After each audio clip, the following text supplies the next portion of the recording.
आपल्याला विश्वास बसणार नाही, परंतु आपल्या आजूबाजूला जवळजवळ 50 ते 60% लोक हे सध्या डिहायड्रेशनमध्ये आहेत. त्यांना कोणत्या ना कोणत्या प्रकारचे स्किन डिसीजेस किंवा किडनी स्टोन, GIT कंप्लेंट्स म्हणजे कॉन्स्टिपेशन वगैरे या सगळ्या गोष्टी ओल्ड लोकांमध्ये तर अजून जास्त आहेत.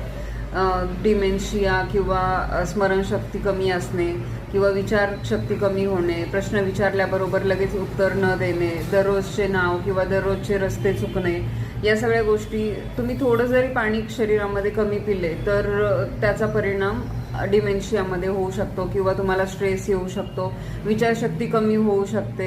कॉन्स्टिपेशन वगैरे तर प्रॉब्लेम होतातच, परंतु हेडेक वगैरे होणं ओल्ड लोकांमध्ये जास्त होतं. आणि ओल्ड लोक बऱ्याचदा कंट्रोल करतात पाणी, का तर त्यांना युरिन कंट्रोल होत नाही किंवा ड्रिबलिंग होते युरिनची.